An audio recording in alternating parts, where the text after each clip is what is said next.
né, na criação de unidades de conservação, ela falou que, né, falando sobre como a caatinga era vista, né, o semiárido era visto aqui no Brasil, e que até muitos biólogos do sul e do sudeste, né, ou de outras regiões, não considerava a caatinga um ecossistema, um bioma, né, passível de ser conservado, porque não era bonito, né? Então, ainda dentro da própria, né, biólogos, né, estudantes da área, a caatinga ainda não era visto como um lugar para ser preservado. Isso a gente vê refletido até hoje, né, quando a gente olha a quantidade de unidades de conservação no Brasil em relação, né, da caatinga para outras áreas no Brasil, né? Então, e aí tem todo esse reforço midiático que o Aldrin colocou e que a gente observa, né, nas novelas aqui no Brasil. Então, é muito interessante estar olhando para esse outro lado. Muito obrigado, Aldrin.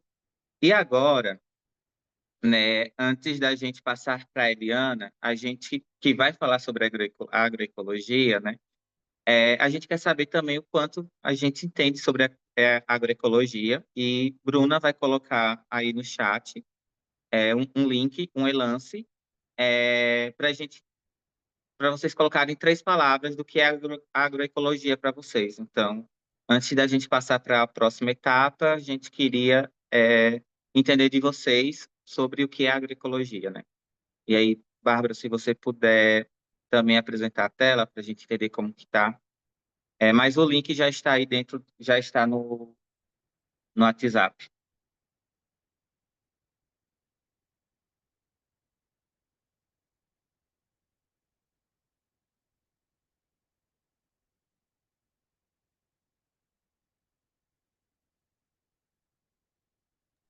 A O gente vai link ter foi 5 minutinhos enviado. O para link foi isso. enviado tanto aqui no chat quanto foi enviado no grupo do Puedo Hablar lá no WhatsApp para facilitar.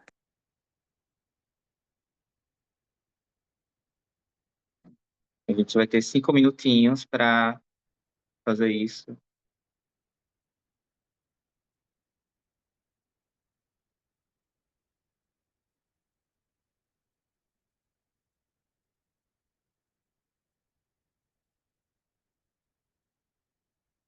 Já temos respostas, tá?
Heloísa, as perguntas vai ser no final. Aí vocês já vão anotando aí as perguntas. Agora é a apresentação do mural.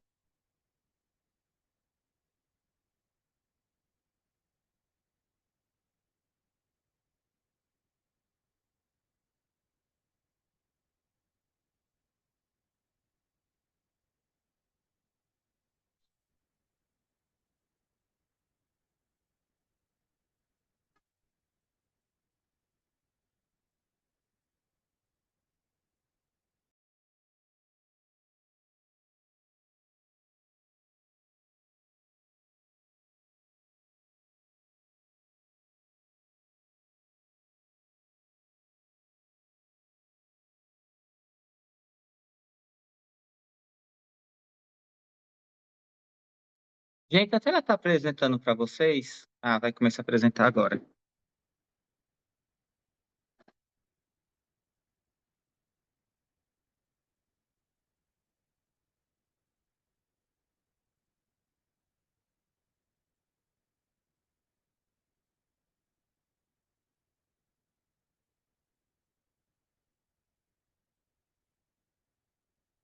Aqui, como vocês estão observando, né, o que é agroecologia, né? Então, tem falando sobre sustentabilidade, resiliência, vida, agricultura sustentável, preservação da alimentação, soberania alimentar e dos povos, e muito como que a gente, né, convive em harmonia com a natureza. Eu acho que esse é um das principais bases da agroecologia, né, além da soberania alimentar. E aí, Eliana vem para falar com a gente um pouco. E aí, Eliana, como é que isso se reflete na sua apresentação? Então, você pode começar a apresentar. E aí, depois, pessoal, vamos enviar para vocês também. Tudo isso vai estar lá no Classroom, tá? Então, não se preocupe com as informações. Então, é isso aí o que vocês entender a agroecologia, e agora a gente vai também ter um momento super especial com a Eliana. Eliana, se você quiser já apresentar a sua, o seu Sí, momento é esse. muchas gracias. A ver, me avisan si se puede ver y también si está en modo, uy, si se ve en modo presentación. Sim, está em modo apresentação agora. Perfecto. Listo, muchas gracias. Un segundito, voy a poner mi timer. Mm, Ya. Creo que la exposición de Aldrin nos ha dejado con las energías súper altas y ha sido un gran ejemplo de un proceso grande de transformación que ha tomado también muchos años. Ha habido un gran cambio de paradigma y hemos visto cómo las personas organizadas y también a partir de los gobiernos y las políticas públicas han logrado justamente transformar el semiárido y sobre todo mejorar las condiciones de vida de las personas. Y ahora uno de los elementos que Aldrin nos traía era el de la agroecología. Y es lo que ahora les voy a comentar, un poco viendo la parte de juventudes, agroecologías, unos ejemplos concretos muy chiquitos de Perú, esperando también poder contribuir al debate y a las reflexiones que vamos a tener después. Entonces, primero les quiero consultar, ¿quiénes son los jóvenes? ¿Por qué decimos que somos jóvenes? ¿Por qué aquí hay jóvenes? Entonces, si desean también pueden ir respondiendo algunas cosas en el chat. Eh, pero desde la literatura varía mucho. Algunos utilizan la edad para poder definir quién es joven y varía según el país, según la organización. Algunos dicen entre los 15 y 24 años, otros entre los 15 y los 29. En muchos espacios ahora se apertura más edad, que va, por ejemplo, entre los 15 o los 18 hasta los 35. Entonces vemos que la juventud va más allá de un grupo etario. Va a depender mucho de las organizaciones, pero también es una construcción social que está condicionada por elementos culturales, por contextos históricos y sobre todo por relaciones de poder. Nosotros teníamos aquí un proyecto de jóvenes, con jóvenes rurales, que también el término joven rural está como bastante cuestionado porque vemos que ya hay mucha movilización entre lo rural o urbano y a veces es difícil poder definir quién es rural y quién es urbano, pero eso va a ser de otra discusión. Pero, por ejemplo, cuando una compañera nos comentó que ella había solicitado a una organización de agricultores la lista de los jóvenes para que puedan participar en un evento, dentro de esta lista habían personas de 40 años, 40 y tantos años, ¿no? Que para nosotros no eran jóvenes, pero para esta asociación de agricultores constituida de gente mucho mayor, ver a una persona de 40 ya la ponía dentro de este grupo que era mucho menor y que también tenía menos experiencia que ellos, ya los ponía dentro de esta etiqueta de joven, ¿no?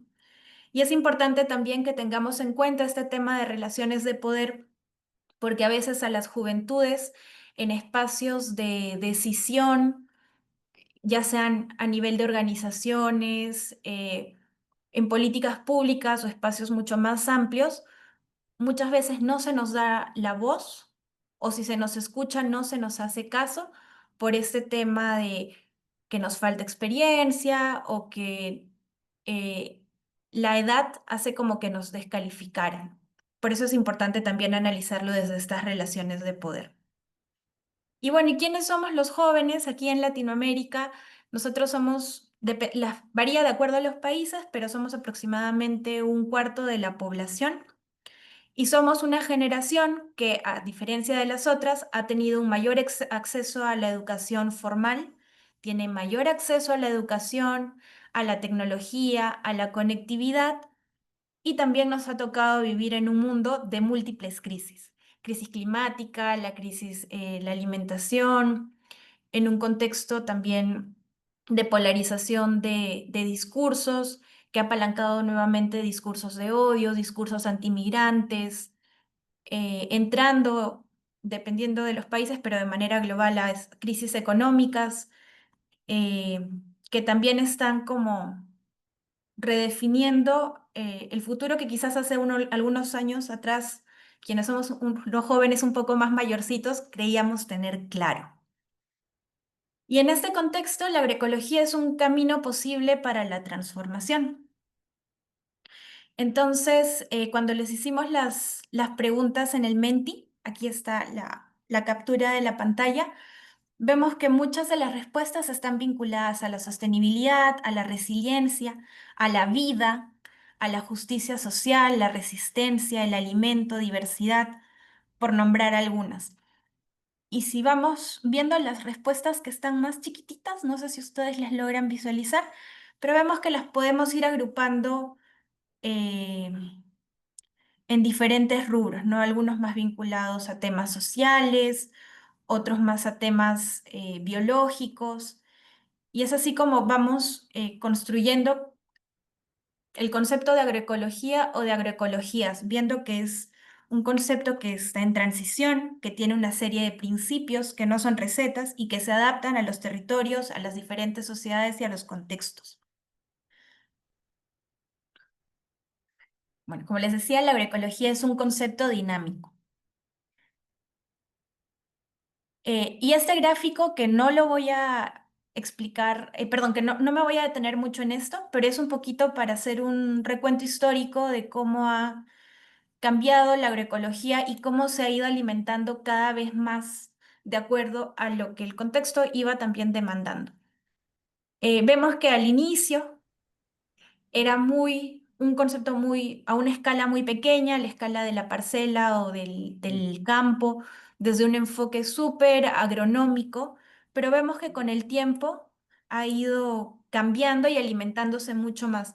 De pasar desde ciencias muy duras, agronómicas o biológicas, ha ido incorporando otras disciplinas como las de ciencias sociales, humanidades, también dialogando con estos otros conocimientos fuera de la academia, como los conocimientos locales, ancestrales, de este proceso chiquitito de la parcela o el agroecosistema ha planteado o ha pasado a analizar todo un sistema alimentario, ¿no? Que está regido por políticas nacionales e internacionales, que requiere también un análisis mucho más complejo de lo que está sucediendo. A ver. Entonces, una forma bastante práctica de entender la agroecología puede ser también en estas tres dimensiones. Uno es como práctica, que está más vinculada a la mejora en los sistemas agrícolas o agropecuarios a través del estudio o de fomentar los procesos, fomentar y cuidar los procesos naturales, las sinergias, el reciclaje de los nutrientes y todos los procesos que se van dando de manera natural, tratando de minimizar el uso de insumos externos, sintéticos y tóxicos, como pueden ser los agroquímicos, y los fertilizantes. Vemos que también es una ciencia porque está muy alimentada de esta parte más como académica, que ha ido también transformándose tanto en el discurso como en las metodologías, hasta ahora ser una integración desde la investigación, la educación, la acción y el cambio que trae hacia la sostenibilidad de todo el sistema agroalimentario. Y también es un movimiento social transformador.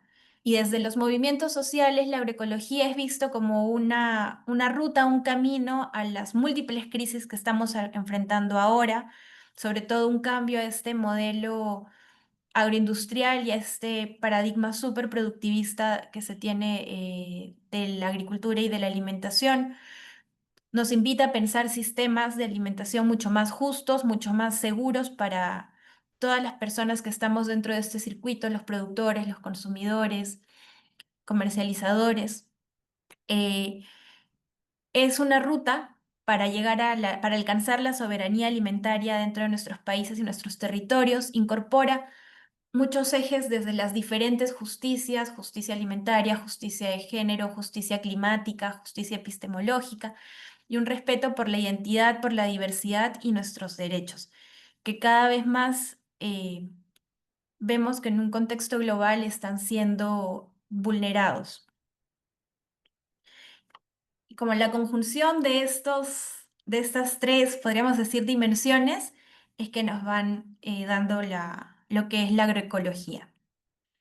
Este otro gráfico, que también me parece súper bacán, como que refuerza lo que hemos ido comentando, y vemos que la agroecología se alimenta de este conocimiento local, o se compone de este conocimiento local, de la ciencia social y la ecología, la agronomía y otros conocimientos, y nos da como una especie de abanico, donde tenemos una agroecología que es transdisciplinaria, es decir, que no solo recoge los conocimientos de la academia, sino que también recoge, valora, conversa con estos conocimientos que se crean a través de la experiencia, a través del conocimiento ancestral, el conocimiento local, fuera de los espacios académicos.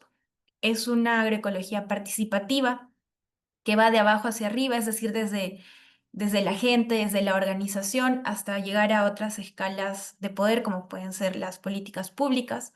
Es políticamente consciente, está orientado a la acción y a generar una transformación real dentro del territorio y de los sistemas agroalimentarios. Y por otro lado, tenemos esta otra agroecología, que el autor le pone así, entre comillas, que es una agroecología como que solo se centra en los conocimientos de la academia, desvinculándose o invalidando cualquier otro tipo de conocimiento. Es la que se hace desde arriba, sin construir con las personas o con las bases. No tiene o sea, es apolítica, no tiene esta vocación de transformación. Está orientado a una recomendación, al igual que la agricultura convencional, y solo habla de la transformación en la producción agrícola, pero no la de todo un sistema, es decir, no busca justicias. Sería algo como cuando algunas empresas hacen como greenwashing, algo así también sería la agroecología. Y hay un texto bien bacán que se los voy a compartir después a través de Esther sobre la agroecología chatarra, donde se puede ver también cómo la agroecología, que ahora se ha puesto bastante de moda, digamos, en muchos espacios, termina siendo cooptada y se le saca todo este componente político y transformador para simplemente limitarse a una agricultura como más verde, ¿no? Pero sí, sin tener este proceso transformador por detrás. Luego, otro marco que nos ayuda un montón también a poder analizar la agroecología, y que a mí me parece como el gráfico bastante funcional para entender el tema de las interrelaciones y los elementos que están dentro de la agroecología, es el de los 10 elementos de la FAO, de la agroecología de la FAO, del cual también sale una metodología para poder evaluar sistemas agroecológicos, donde vemos que hay una interacción, una sinergia entre la parte más biofísica, con los sistemas sociales, culturales, y que todo esto también se encuentra englobado dentro de sistemas de políticas, una gobernanza responsable y también dentro de sistemas económicos. No me voy a detener mucho en este. Y otro marco que a mí me encanta, me parece súper lindo y es importante también visualizarlo, es el de la flor de la agroecología. Esta herramienta, o bueno, esto es un esfuerzo, es una construcción colectiva de la Escuela de la Frontera Sur en Chiapas, México, donde mapearon y agruparon los aportes más significativos de la agroecología, también autores y movimientos que trabajan eh, con y desde la agroecología. Entonces aquí nos ponen la agroecología en el centro y vemos que se abren como 5 pétalos que están vinculados a la defensa del territorio, los agroecosistemas sustentables, las prácticas, la acción participativa, los sistemas alimentarios y la soberanía alimentaria. Y de estos 6 se desprenden otros subpétalos donde vamos como especificando un poco más estos temas. Y esto es muy bonito porque nos permite entender también o visualizar la complejidad de la agroecología y ver que también podemos estar en diferentes espacios. Posiblemente quienes trabajen en el campo estén más vinculados a las prácticas o a la defensa del territorio, agroecosistemas sustentables, algunos que estén más desde el lado de la facilitación de procesos educativos se pueden encontrar dentro de la acción participativa y así vemos que podemos estar en diferentes partes o apalancando diferentes procesos de la agroecología de acuerdo al rol que estamos asumiendo en este momento. Perdón. Y bueno, vemos que la agroecología se describe cada vez más como un enfoque transdisciplinario, participativo y orientado a la acción, es decir, orientado a poder transformar esa realidad hacia algo mucho mejor, este futuro lindo, ¿no? Que nos comentaba Aldrin hace un ratito. Esto nos invita también a ver un cambio de paradigma dentro del sistema alimentario. Y este cambio de paradigma nos invita también a repensar nuestras formas de hacer investigación y de hacer proyectos, ¿no? En este caso, eh, yo lo hablo desde una perspectiva bastante situada como gestora, como investigadora. Nos invita a pensar unas nuevas formas y a trabajar de otras formas. Y eso, por ejemplo, lo podemos ver en la flor de la agroecología donde vemos que aquí se incorporan temas de educación popular, de investigación, acción participativa, el diálogo de saberes. No está aquí, pero también está el investigación, acción militante, donde se construye con la gente y la gente también, las personas que están dentro de los territorios, eh, colocan sus problemas, sus soluciones y a partir de eso es que se van produciendo estas transformaciones. No es alguien de afuera que viene y vamos a hacer esto, otro, sin conocer la realidad eh, ni el espacio dentro del territorio.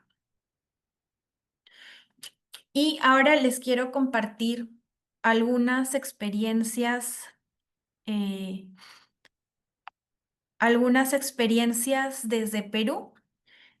Eh, Bueno, es un poquito comentarles que lo que yo he identificado es que en Perú no se tienen como movimientos tan grandes o tan fuertes como en otros países desde el lado de la agroecología, pero sí hay como grupos de agricultores, ONG, sociedad civil que están moviendo varias cosas desde las bases y apuntando hacia las políticas públicas. Eso lo vamos a ver ahora. Pero una experiencia que les quería compartir primero, antes de pasar a este tema de las políticas públicas, es un estudio que realizamos con una compañera, Diana Santos, y fue financiado por Flaxo para analizar el tema de crisis climática y movilidad. Y traigo aquí este estudio porque el tema de movilidad también es muy importante para las juventudes porque mucho se habla de que hay un despoblamiento del campo, un envejecimiento del campo y un tema de la migración, y desde el enfoque que yo trabajo, yo siento que todas y todos tenemos el derecho de migrar para buscar mejores condiciones de vida, poder salir de nuestros territorios y aprender, estudiar. El tema es que cuando nos vemos obligados a hacerlo porque no hay condiciones estructurales y ahora condiciones climáticas, es un poco injusto, ¿no? Tener que movernos bajo esas condiciones. Y bueno, un poco con ese planteamiento fue que hicimos este estudio en Naija, en Ancash, en la serranía del Perú. Es una zona donde no hay agua, depende solo de las lluvias y ahora con el cambio climático, el régimen de lluvias es muy incierto y cada vez llueve menos. Y llueve menos también en épocas clave para la agricultura. Y también se ve que cada vez más hay una población más envejecida. Los jóvenes de aquí migran. Y desde el estudio lo que vimos es que estos cambios suponen un riesgo del derecho a retornar, porque haciendo entrevistas a adultos jóvenes, muchos de ellos mencionaban que les gustaría volver a su tierra, pero no pueden hacerlo porque a veces no hay agua ni para el consumo, ¿no? No hay agua para la agricultura, no hay agua para el consumo en varias épocas del año. Y bueno, sobre esto también ya se está haciendo, tomando acción con actores dentro del territorio. Eh, Hay proyectos que están trabajando ahí sobre el tema de la gobernanza del agua, la recuperación de, eh, de infraestructura prehispánica vinculada al agua, la creación de nueva infraestructura para poder almacenar agua. Se trabaja también con un enfoque de investigación, acción participativa con algunos agricultores, justamente para incorporar y validar prácticas agroecológicas dentro de los territorios que están vinculados a la gestión del agua. Y eso está permitiendo que algunas personas un poco más jóvenes empiecen a trabajar desde el tema de los emprendimientos, y algunas personas mayores puedan también, en algunos casos, como reconectarse con prácticas que conocían desde más chicos, porque sí hubo un tiempo en el que mucha gente sembraba de manera convencional, y que también quienes siembran de manera agroecológica puedan mejorar su producción, porque la economía principalmente está basada en la agricultura. Bueno, y ahí hay dos ONGs que trabajan, que son Eclosio y Diaconía. Solo les quería traer ese ejemplo como muy concreto sobre el tema del agua y las migraciones y cómo la agroecología se va dibujando como un proceso o una alternativa posible para poder eh, generar mejores condiciones en esta zona. Y bueno, vemos que también hay mucha innovación local de agricultores investigadores, y aquí está Florentín que nos estuvo comentando una innovación que él hizo con eh, materiales que se pueden conseguir en cualquier ferretería para poder hacer aspersores, porque comprar un aspersor es un poco caro, entonces él innovó para poder regar de manera un poco más eficiente su parcela. Y otra experiencia desde Perú es el proyecto de Jóvenes Agroecológicos en Acción por el Perú. Es un proyecto donde yo estuve trabajando, donde el objetivo era empoderar a las juventudes que están vinculadas directa o indirectamente con la agroecología. Este proyecto es liderado por AMPE Perú, que es una asociación la Asociación Nacional de Productores Ecológicos, que tenía un problema o una preocupación muy concreta, ¿no? Decían, estamos envejeciendo, somos mayores los que estamos aquí en la asociación o los que participamos de manera activa en la asociación. ¿Dónde están los jóvenes? Queremos trabajar con jóvenes. Entonces, un poco con esa preocupación, y no solo trabajar con jóvenes como incorporarlos, sino que estos jóvenes también participen de manera activa en la vida gremial, en la vida organizacional de la asociación.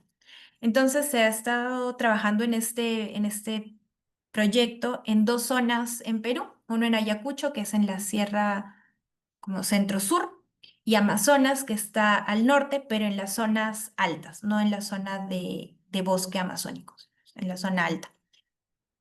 Y hemos encontrado algunos cambios muy interesantes. Primero que hay jóvenes interesados que están participando cada vez más en la vida organizacional de la asociación a través de como que la forma en la que empezaron a conocer más la asociación y a integrarse fue a través de unos talleres y capacitaciones en temas de interés de ellos que estaban vinculados a emprendimientos, prácticas agroecológicas y liderazgo. Y a partir de esto es que estos jóvenes han empezado a impulsar emprendimientos agroecológicos en sus territorios. Y lo que hemos visto es que justamente estos emprendimientos que ayudan un poco a solucionar, o no diría solucionar, pero un poco a enfrentar la precariedad económica, es que ha logrado que estos jóvenes logren vincularse de manera más activa en procesos territoriales agroecológicos y también organizacionales. Sin embargo, también los jóvenes tienen varios desafíos y que esto yo diría que se puede aplicar a un grupo grande de jóvenes más allá de los jóvenes del proyecto, que es el acceso a capacitaciones pertinentes a sus realidades y a sus intereses. O sea, que las capacitaciones o los talleres de aprendizaje o los espacios formativos realmente respondan a necesidades concretas que ellos tienen. El acceso a financiamiento, ya sea para poder fortalecer sus chacras o sus fincas o poder también apalancar emprendimientos. Eso es una barrera bastante grande. La formalización de emprendimientos y asociaciones también es otra barrera fuerte porque pasa no solo por un proceso que es un poco complejo a nivel de toda la burocracia que tienen que realizar para poder formalizar sus emprendimientos y asociaciones, sino también por un tema monetario, porque son procesos que por lo menos aquí en Perú son caros. Y eso, por ejemplo, les pone vallas para poder acceder a financiamientos desde los gobiernos o desde algunas ONGs. Y también hay un tema para fortalecer en habilidades blandas, herramientas para el liderazgo y para la organización social, que son temas que los mismos jóvenes han comentado, han dicho varias veces, que les gustaría como fortalecer para sentirse más seguros y con esto también poder participar en espacios donde hay gente que tiene mucha más experiencia y es mucho más mayor dentro de las asociaciones, ¿no? Y con esto ellos también fortalecer cada vez más su voz. Y en este proceso están ahora, ¿no? Como fortaleciendo la parte de negocios, la parte de prácticas agroecológicas y sobre todo la parte de habilidades blandas. Y otras experiencias bien bacanes que recomiendo que las puedan seguir desde Instagram son las cosas que están haciendo desde YPART Perú, con espacios formativos virtuales e investigaciones dentro de un grupo de voluntariado, Alsacuy Agroecológica, que es otro grupo que trabaja temas de agroecología aquí en Perú, y sistemas alimentarios. Los Yalas también, por ejemplo, este Yala María Cano, que es de Colombia, el, el Yala Ishim Uldeu en Mesoamérica, la revista Leisa, que también tiene bastante material bien bacán sobre agroecología.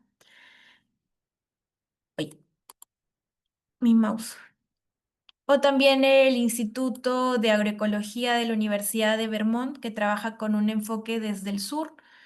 Y hay investigadores bien interesantes ahí que también pueden consultar y revisar los proyectos que ellos están haciendo. Entonces, ha sido como una mirada súper rápida sobre agroecología, un poquito de las experiencias y las juventudes, y con eso yo les dejo una preguntita, que es como joven o como jóvenes, ¿qué tipo de procesos agroecológicos queremos promover e impulsar? Bueno, en la COP30, porque entiendo que están formándose para poder participar de una forma u otra en ese espacio, pero también dentro de nuestros territorios. Y ya con eso yo eh, dejo de presentar porque ya me he pasado del tiempo, disculpen. Muito obrigada, Eliana. Foi ótimo, assim, trazer essa experiência prática, e a importância da juventude se envolver nesse processo. porque é isso que a gente quer nesse processo, né, nessa trilha formativa, junto rumo à COP30, né? Então, com certeza, vai trazer várias reflexões para a gente. Muito obrigado. E aí, Eliana e Audrey, antes de entrar para as perguntas, né, a gente tem aqui uma artista, que é a Luísa, que ela está fazendo uma sistematização visual dos encontros. E aí eu quero trazer Luísa também para apresentar como que está essa sistematização de hoje. Então, Luísa, se você puder apresentar para a gente como é que está saindo e mostrar tanto para a Audrey quanto para a Eliana essa sistematização. Tá me... Oi, gente. Boa noite. Estão me ouvindo? Sim. Eu vou mostrar agora como tá. Um segundo.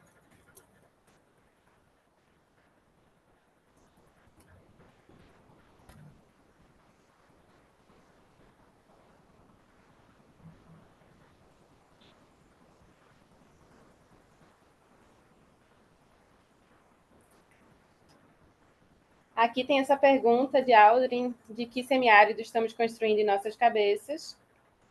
Aí mostra aqui a ideia das perspectivas diferentes e essa lente que a gente vai escolher olhar.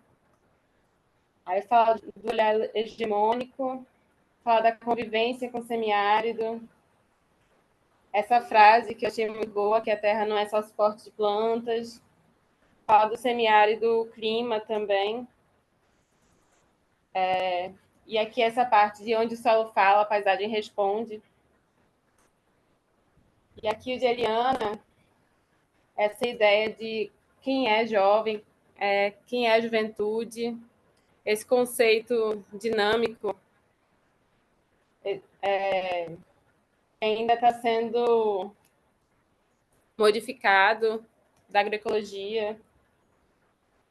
E essa agroecologia, entre aspas, que não é um processo transformador.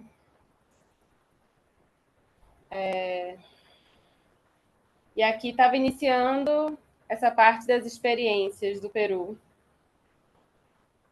Esse estudo da crise climática e mobilidade, os desafios da juventude. Acho que por enquanto é só. Vou dar uma diminuída aqui para vocês conseguirem ver.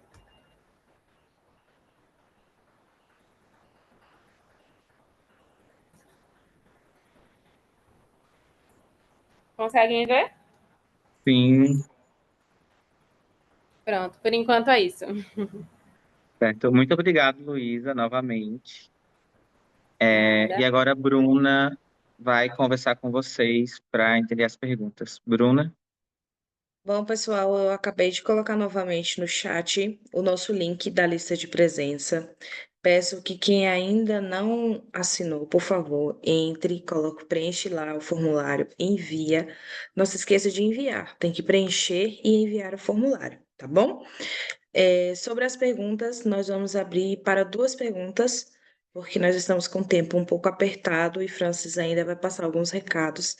Então, por favor, quem tem alguma pergunta para fazer, levante a mão, coloque a mãozinha para que a gente possa saber que você quer fazer a pergunta.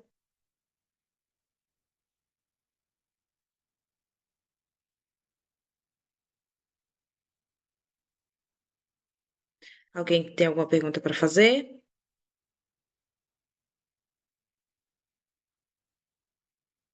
Heloíse, pode falar, pode abrir seu áudio e falar.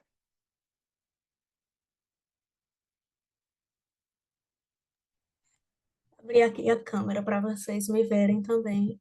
Eu queria fazer uma pergunta acerca do Instituto Nacional do Semiárido, saber como eles fazem o acompanhamento das unidades de conservação federais, inclusive por uma demanda assim do meu município, do meu coletivo de juventudes, porque a gente está acompanhando uma situação muito grave que está acontecendo na unidade de conservação integral, aqui, que é uma das poucas unidades de conservação da Caatinga, que é o Parque Nacional.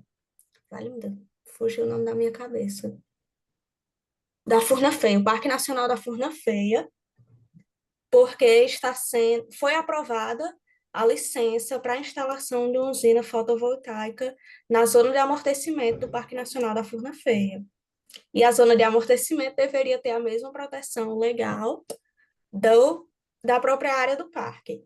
Então, com isso, a gente entrou com uma denúncia no Ministério Público, o Ministério Público começou a investigação, expediu ofício para o ICMBio, estamos aguardando ainda esses momentos pré-processuais, mas caso venha a se tornar um processo, eu queria saber como o Instituto Nacional do Semiárido faz esse acompanhamento, se poderia ingressar como amicus curiae nessa ação, se vocês estão acompanhando esse caso, estão cientes ou não, ou se é um instituto puramente tecnológico de pesquisa científica. É isso. Obrigado pela pergunta. Veja só, o INSA é um centro de pesquisa, é uma unidade de pesquisa do Ministério da Ciência e Tecnologia e Inovação do Brasil. O Ministério ele tem 21 institutos, tá? Então, tem o INPE em São Paulo, Instituto de Pesquisas Espaciais, tem o INPA na Amazônia, Instituto de Pesquisa da Amazônia. Aqui no semiárido não tinha um instituto que pensasse o semiárido de forma crítica. Então, o INSA é uma administração direta e o foco a partir das potencialidades do semiárido brasileiro, certo?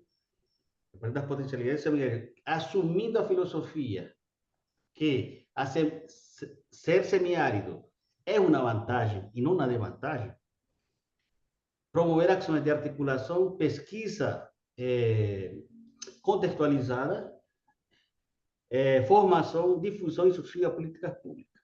Então, que o INSA não é um órgão fiscalizador, entendeu? Você está colocando isso aí em órgão fiscalizador.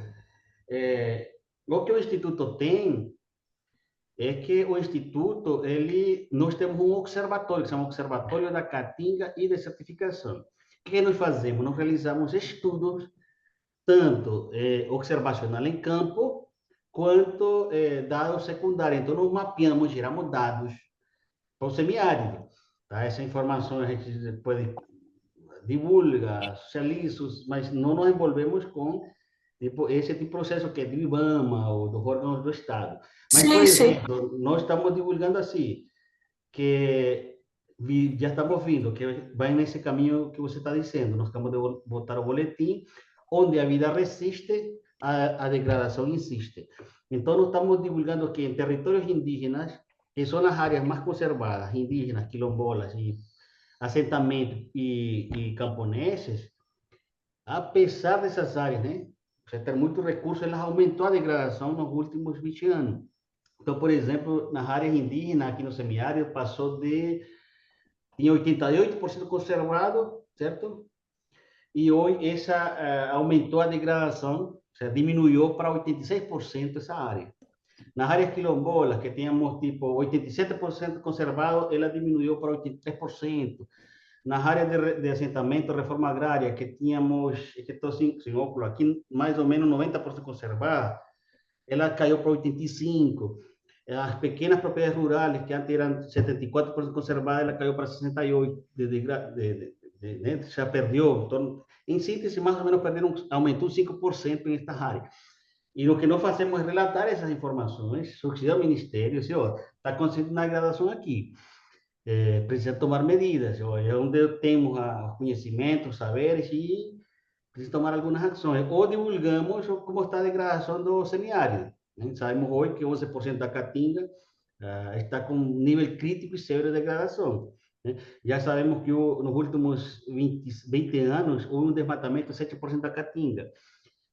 Mas também divulgamos que informações muito boas, como esse observatório divulga, como a caatinga, nós temos estudos a nível da caatinga, mostrando a caatinga como a floresta seca mais eficiente no sequestro de carbono. Então, colocamos em debate. Mas a gente apenas subsidiamos, botamos um debate com o Estado do Nordeste, com deputados, com deputados.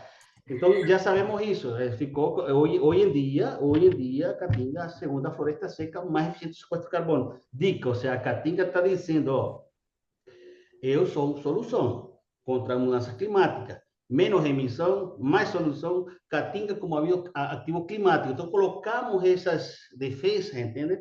E argumentamos. Então, temos dados que a Caatinga conservada, ela retira em torno de 5 toneladas anualmente, que embaixo dela, né? Então, portanto, a Caatinga é uma usina de sequestrar CO2. Nós divulgamos que a Caatinga, embaixo dela tem um tesouro de carbono, porque uma Caatinga conservada tem 125 toneladas. Então, nossa disputa é gerar essas informações e colocar em debate. Hoje em dia, estamos dizendo como poder fazer um programa de crédito de carbono social que chegue o dinheiro diretamente aos camponeses, aos indígenas, aos quilombolas, sem intermediário. Então, nosso papel é fazer essa ciência, entendeu? Temos esse observatório. Mas o INSA tem Sim, outras excelente. áreas, entendeu? Tem outras áreas. Tem um grupo de pessoas que trabalham com produção vegetal, tem outro que trabalham com produção animal, tem outro que trabalha com recursos hídricos, outros com popularização da ciência, outros com biodiversidade. No caso, o grupo que eu lidero é esse Observatório da Caatinga e de Certificação. Então, nós geramos estudos, geramos dados para propor modelos de uso sustentável da Caatinga e de conservação, entende? Então, essas áreas, nós temos dados, decidir o ponto, quais são os poligonais. Hoje em dia, né, com a geotecnologia, a gente observa de todo lado.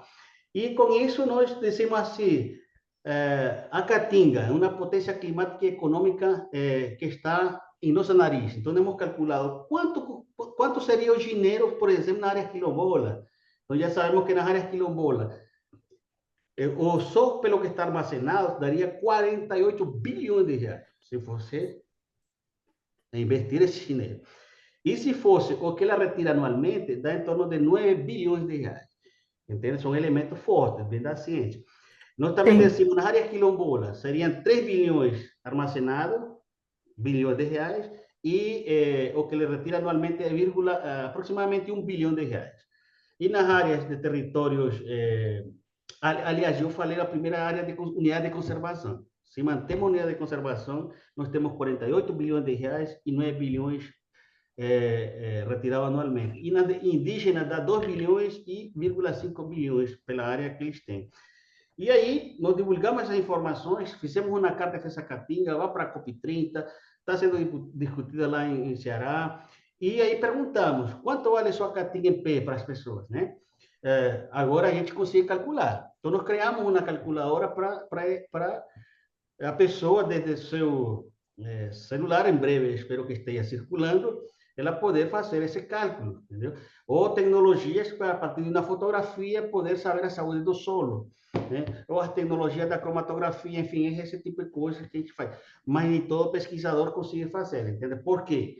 Vocês sabem que existe a ideia do conceito de pesquisador orgânico. Sim. Dependendo da sua origem de classe, você tem um comprometimento ou não com sua origem de classe. Em meu caso particular, eu tenho claramente minha classe. Sou de classe trabalhadora, sou obreiro, sou um pesquisador, consegui estudar. Então, minha obrigação é com a maioria dos excluídos, porque eu não venho de classe burguesa. Portanto, eu estou nesse âmbito. Então, tem que também ter, como aqui, você sabe, um concurso público, você não sabe quem Não, vem. Por exemplo, veio eu um pesquisador de São entendi. Paulo que você foi porque disse que aqui era comunismo. Não é comunismo viver em comunidade. Então, assim, são essas coisas. Mas nosso grupo sempre está com Sim. esse compromisso de ressaltar as potencialidades dos semiáridos. Não, eu acho que talvez eu não tenha me expressado bem. Assim, que eu entendi que é um órgão interno ao Ministério da Ciência e da Tecnologia, que é um órgão mais técnico que faz pesquisas. A minha questão é se vocês têm alguma experiência em ingressar como amicus curiae, que no caso amicus curiae é um amigo da corte, é um elemento jurídico que é utilizado nos processos, que é uma instituição da sociedade civil que vai auxiliar, e eu acredito que o INSA poderia auxiliar nesse caso, produzindo esses relatórios técnicos.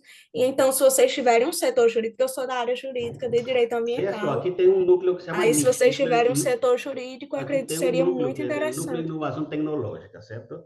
Sim. Que trata essas coisas jurídicas, que vocês podem... Agora, veja só, o INSA, eu sempre digo, é dos povos do semiárido, é dos camponeses do semiárido, é da juventude do semiárido, e somos nacionais e somos latino-americanos. Então, somos de todos. Então, Lula criou isso com esse sentido, entende? E Sim. o que vocês têm que fazer, minhas amigas, é vir aqui, tomar conta disso, se empoderar. Porque senão os outros tomam conta. Nos últimos 7 anos, os outros viram aqui e começaram a desvirtuar a missão dele, as coisas dele, os laboratórios que nós temos. Então, minha convocação, venham, ocupem, sentem-se, conversem, cobrem, exijam, que ele vai Bom, estar sempre para pessoal, ajudar. muito obrigado, Heloísa. Vamos passar para a próxima pergunta Certo. de Débora. Por favor, pode falar. Oi, boa noite. Vocês conseguem me escutar, gente? Tá um pouco baixo, se você conseguir falar um pouco mais alto.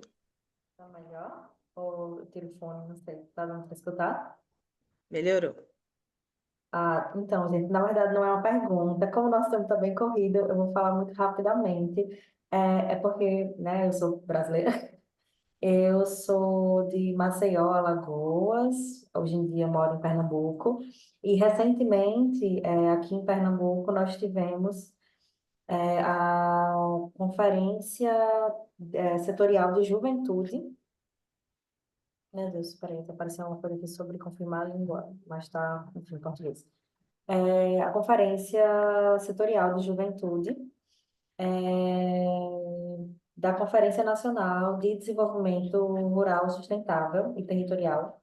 E aí eu só estou comentando sobre isso porque dentro dessa conferência, que foi a parte setorial de juventude, nós discutimos e acabamos ajudando a construir a política nacional de juventude e sucessão rural. Então, eu não sei se os outros países existe uma política e um plano de juventude e sucessão rural, mas aqui no Brasil nós agora temos, e é um grande orgulho nosso a criação dessa política e desse plano que foi lançado dia 23 de julho, porque é uma política que ela tem como diretrizes justamente a garantia dos direitos sociais da juventude, e aí ela tem algumas estratégias de, por exemplo, de facilitação para acesso à terra, para a juventude, acesso a crédito, fomento, de outros, de linhas de crédito que são específicas, a partir de programas que já existem de crédito fundiário, do PRONAF, que é o Programa Nacional de Fortalecimento da Agricultura Familiar. Então, essa política que foi criada agora, que foi sancionada pelo governo Lula, ela é uma grande inspiração, acredito que para qualquer país que queira investir na sua juventude, e principalmente a juventude da América Latina, e principalmente a juventude que luta por reforma agrária, que tem como base também a agroecologia. E aí, se vocês quiserem, eu posso mandar aqui no chat o link desse plano, dessa política, porque ela realmente é inspiradora e eu acho que ela pode servir inclusive de inspiração para outros países, para outras juventudes, para outras pessoas que estão em movimentos em outros países.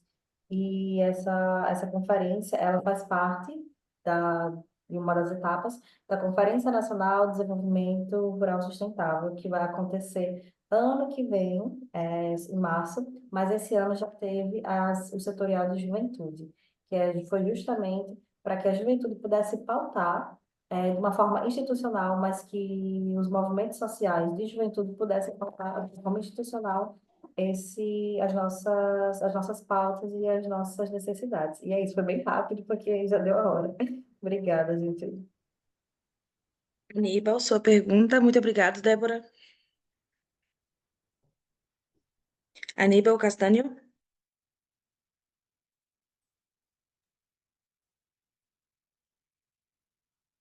¿Me escuchan? Sí.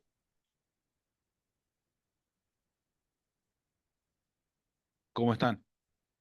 Aldrin, Eliana, bueno, en primer lugar, muy buenas las presentaciones y recién estaba pensando que hablábamos del COP30, qué llevar como sugerencias o mismas preguntas y yo una vez soy técnico en producción agropecuaria y me recibí allá por el 2006 más o menos. Y cuando me decían, che, tenemos que producir porque estamos en pleno desarrollo, tenemos que usar tractores, maquinarias, a lo grande, sembrar e implantar soja, que es el momento del desarrollo. Y hoy estamos hablando de agroecología. Creo que estamos volviendo para atrás porque algo estamos haciendo mal. Yo hoy soy, es como estábamos hablando recién del desarraigo, me tuve que ir a los 10 años de mi casa porque tenía que estudiar para hacer algo mejor o nos hacían creer que teníamos que vivir bajo del estudio y decir, no, para estudiar hay que, bueno, hay que formarse porque si no en el mundo no entras porque un agricultor o una producción familiar no le sirve al sistema. Creo que ahí falló la política o nosotros nos creímos ese verso.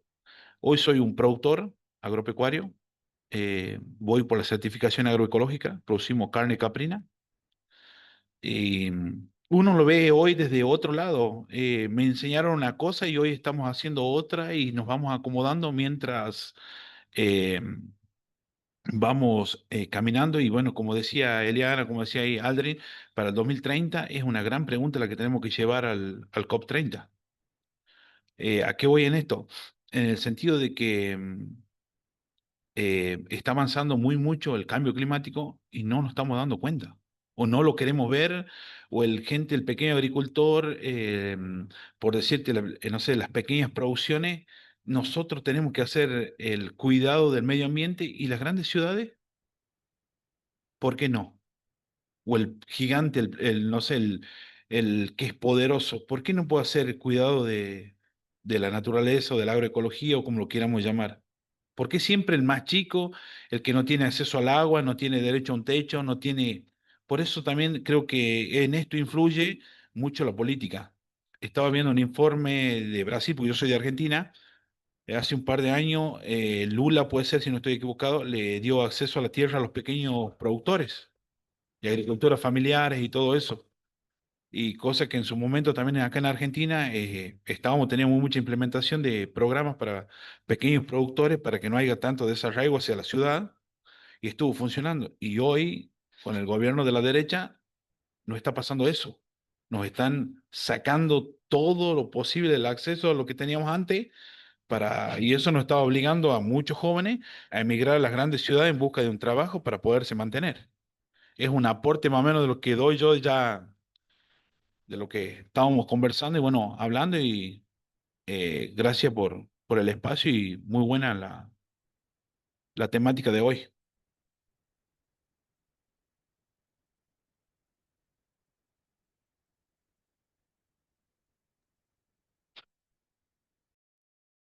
Muito obrigado, todo mundo.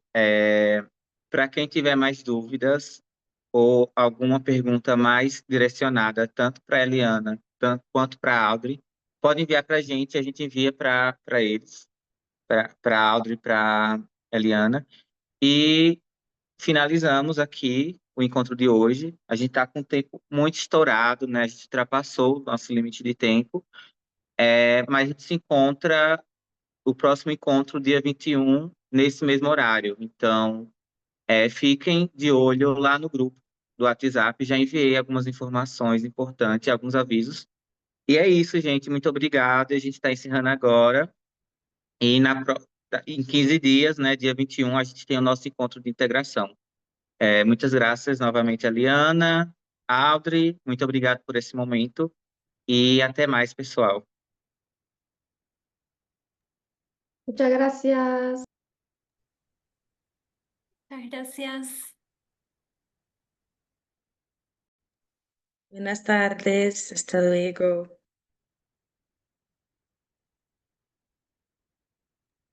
Assine a lista de assistência, Gracias. presença.